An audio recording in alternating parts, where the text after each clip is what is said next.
Hi, I'm Matt Motter, and welcome to the pilot episode of Breakdown, a show where we take an in-depth look into the design of video games.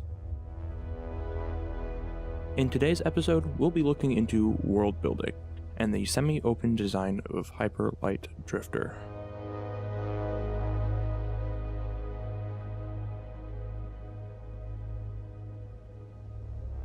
Hyper Light Drifter is an action-adventure game set in a post-apocalyptic world. You play as the Drifter, a character with high mobility and a mix of melee and ranged combat abilities. In between combat encounters, you are encouraged to use your movement abilities to explore and discover. Combat in Hyper Light Drifter is based around zones. The main zone is almost always a large, empty area where the majority of enemies will spawn. As the game progresses in difficulty, the main zone may have debris or physical blockages to restrict the player's capacity for movement.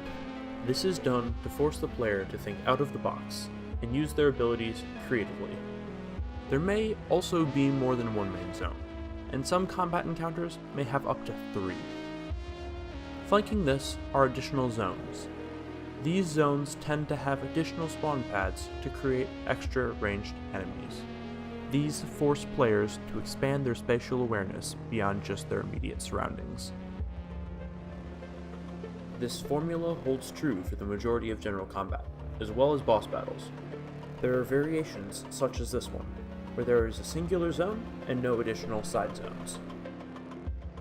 Variations such as this tend to be smaller encounters, set to break up exploration with action. Hyper Light Drifter is a game that encourages and rewards exploration. It wants the player to explore and discover every little detail, every thoughtfully placed object. There are little secrets all over the map, and to progress through the game, one must find and activate 4 beacons in each quadrant of the map. The player can also find health refills and credits, the in-game currency, hidden throughout the entire map. They want to be found, but it's not a gift. Getting a credit is almost like its own little mini-challenge within the main context of the game. They are hidden in ways that reward attention to detail and awareness of one's surrounding area.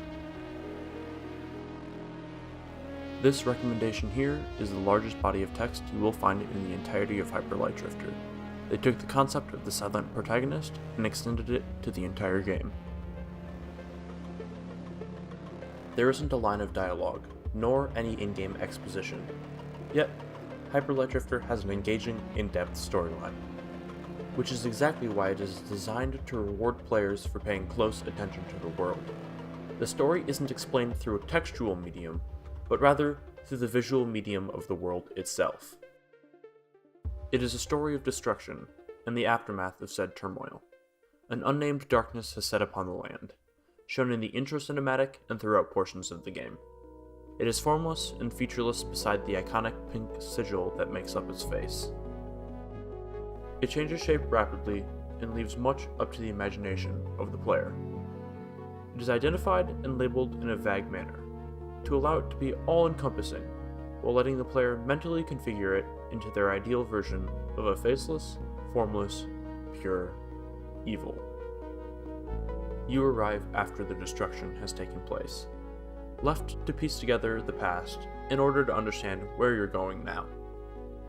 There are no surviving texts, only archaic monoliths with ineligible hieroglyphs.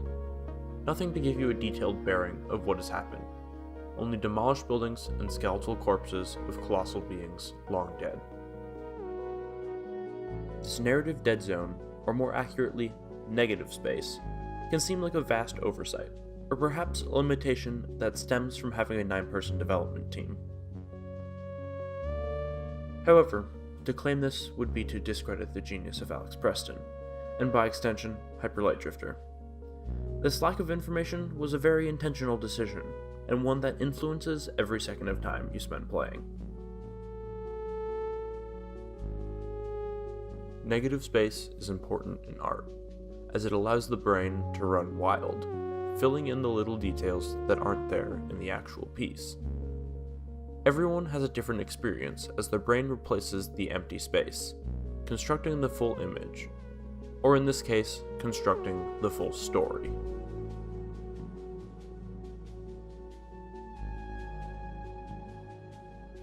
However, this isn't a free-for-all. It isn't a completely different experience for each player. Why? How?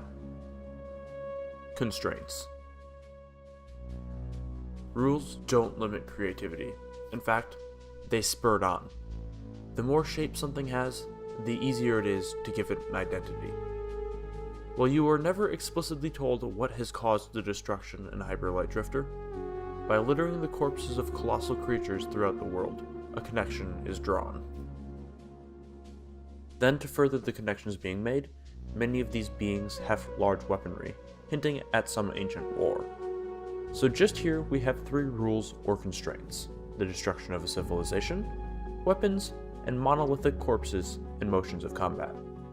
These imply connection, that these beings must have had some impact on the conflict that caused the decimation of this world. Nowhere is it specified that these beings caused this destruction, and because of that, the brain is left to fill in that information.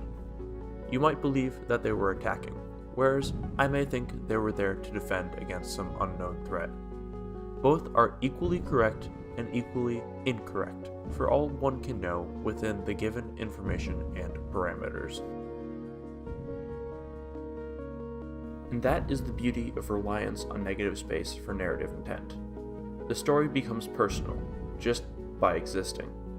The structure of this ambiguity allows Heart Machine to create a legible story that leads to a unique experience for each player, wordlessly.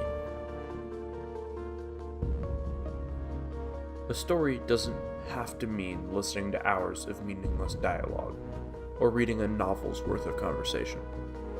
A purpose-built world, one with the intent of crafting a story, showing a tale of previous days through each object, character, and interaction with the world, does the same job, albeit in a very different and personally refreshing manner.